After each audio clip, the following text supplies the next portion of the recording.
Weather Desk, ika-18 at ika-19 ng Hulyo, 2026, Sabado at Linggo.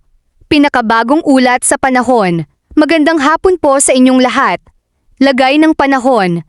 Ika-18 ng Hulyo, ngayong hapon at gabi. Luzon, mainit hanggang katamtaman ang init sa hapon. May pagkulog at paminsan-minsang ulan sa silangang bahagi at kabundukan. Lalamig ng bahagya sa gabi.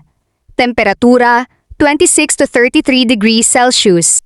Visayas, bahagyang maulap, maaaring makaranas ng biglaang pagbuhos ng ulan sa hapon at gabi. Temperatura, 25 Celsius hanggang 31 Celsius. Mindanao, patuloy na maulap at may kalat-kalat na pag-ulan, lalo na sa Soxcar-Surgen, Davao Region, Northern Mindanao, at BARMM. Mag-ingat sa madulas na kalsada at posibleng pagbaha sa mabababang lugar.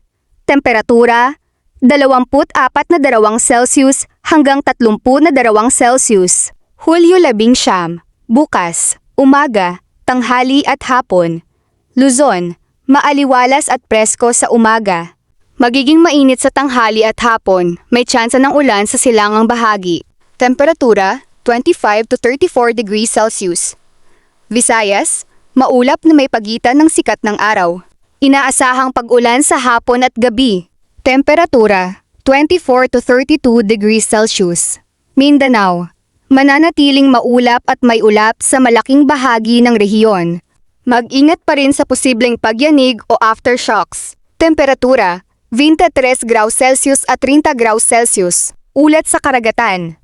Luzon at Visayas, alon ay nasa 1.5 hanggang 2.5 metro. Hindi inirerekomenda ang paglalayag ng maliliit na sasakyang pandagat. Mindanao, alon ay nasa 1.0 hanggang 2.0 metro.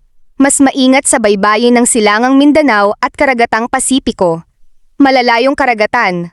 Mataas at maalon ang alon dulot ng mga sistemang panahon sa malayo. Update sa mga sistemang panahon at bagyo. Batay sa pagsusuri. 1. Bagyong Elida. Nasa napakalayayong bahagi ng karagatang Pasipiko, malapit sa North America. Patuloy na gumagalaw palayo. Walang epekto sa Pilipinas. 2. Siyamnaputpito-i. Nasa napakalayo pa sa silangan, hindi pa ganap na nabubuo at hindi inaasahang papasok o makakaapekto sa bansa. 3. Kasalukuyan. Walang bagyong nakakaapekto sa ating bansa. Ang ulan na nararanasan ay dulot ng ITCZ at hanging nagmumula sa karagatan.